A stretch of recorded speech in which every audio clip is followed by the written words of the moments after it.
what caused the eruption of the world's largest mud volcano. On May 29, 2006, a torrent of mud spewed from vents that opened up in the ground in a densely populated area of the Indonesian island of Java. That mud flow eventually buried houses, businesses and roads over an area twice the size of Central Park in New York and drove tens of thousands of people from their homes. More than 11 years later, mud, rocks and gases still sputter from the gashes in the earth there. A group of scientists now said they figured out what's fueling the world's largest known mud eruption, an underground connection to nearby volcanoes that funneled hot water and other material below the area where the mud erupted. That piping hot material baked the overlying sediment, priming it for an eruption. An earthquake lit the final fuse, and the mud spewed forth that spring day, the researchers said. This study shows that the whole system was powerful, naturally prepared and ready to come out to the surface, study co-author Adriano Mazzini, of the University of Oslo, told Live Science.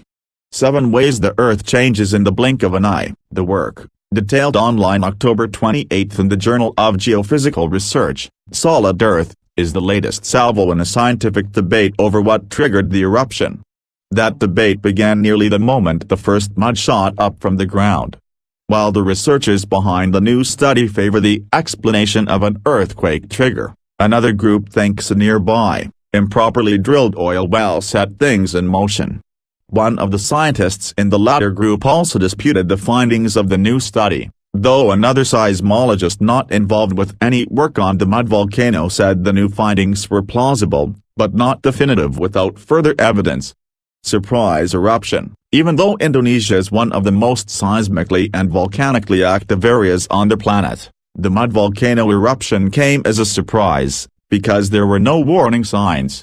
Villagers were forced to quickly flee, and the government eventually built levees to contain the tidal wave of mud.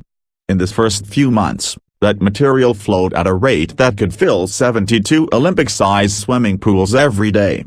The eruption was dubbed Lusai, a portmanteau of Lumpur, the Indonesian word for mud, and Sidoarjo, the region where the event occurred. Image gallery. This millennium's destructive earthquakes. Today, visitors can walk on the dried-up pool of mud and see roofs sticking out from the material. The still erupting vents are fenced off, though you can see these big mud blasts, Mazzini said, with huge bubbles like boiling yogurt. The area smells of oil and other hydrocarbons found below the surface, he said. In the days after the mud volcano erupted, Mazzini and other geologists and seismologists set out to figure out what had set it off. Some suspected the oil well almost immediately. The Indonesian company Lapindo Brantas was drilling for natural gas about 1/10 of a mile from where the eruption occurred. According to the drilling logbooks, workers were having trouble controlling the pressure in the well the day before the eruption. Richard Davis, a petroleum geologist at Newcastle University in England, told Live Science. Drilling mud is put into such wells to keep the pressurized mud, natural gas and other material located below the Earth's surface from shooting up through the well. The workers pulled out the drill bit, Davis said. The well, however, had a blowout preventer, the same apparatus whose failure led to the disastrous BP oil spill in the Gulf of Mexico in 2010, that kept the contents from blasting out of the well. But because the preventer worked, all that pressurized material trying to push up through the well fractured the surrounding rock, bursting forth via the Lusai eruption instead, Davis and his colleagues contended. While the new study doesn't specifically address the final spark that caused the eruption, the study authors said they favor a different trigger, a 6.3 magnitude earthquake that struck the city of Yogyakarta 150 miles, 240 kilometers, away 2 days before the eruption. Davis and his colleagues said the trembler was too far away and too weak to be the trigger.